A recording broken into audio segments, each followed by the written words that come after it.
It's been more than 3 years of war for people living in Ukraine after Russia invaded the country in 2022.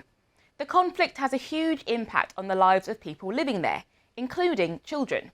But some things carry on, like going to school. The BBC's reporter Olga Malchevska went back to Ukraine, where she grew up, to visit a school which has been specially built to keep children safe.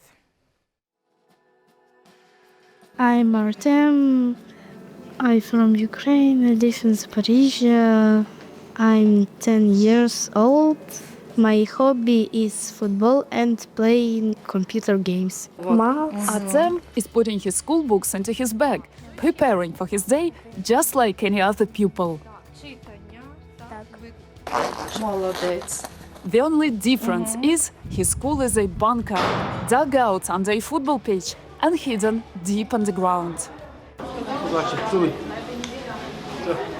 It has strong iron doors and walls and a storage of water and food, in case children have to stay here longer than their school day. Pupils even have their breakfast delivered straight to their classrooms. When I was at school, here in Ukraine, our schools didn't look like that. But now, because of the war, these Ukrainian kids have to study here 7 meters underground, because it keeps them safe. That is because the city of Zaporizhzhia is very close to the front line and to the nuclear power plants occupied by Russia. It's not just a shelter, not just anti-radiation shelter or underground school for protection. It's really a symbol of hope. It's like a fortress, and it's a promise that no matter what happens above, underground, hope will always survive. Local authorities say there are 7 underground schools in Zaporizhzhia now, partly paid for by money from around the world. But there are dozens more needed for kids like Tim. Tim is 13 and loves studying as much as helping his mom with baking. When Russia invaded in 2022, he spent time in the UK, where he was hosted by a British family. He and his mom returned to Zaporizhzhia to reunite with his father, who stayed in Ukraine to help during the war.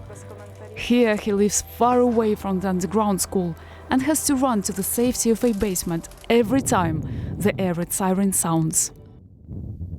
We often hear explosions here, and it just kind of feels scary. The bunkers weren't really ready, the shelters, and we couldn't study there, so we skipped a lot of time from school. On some subjects we were like a month behind the program. The pupils at the underground school give thanks every day for their school, where they can learn and see their friends in safety. Every morning they also honor the people whose lives have been lost. Right now there are questions about how the war could end. Artem just hopes that one day there will be peace again.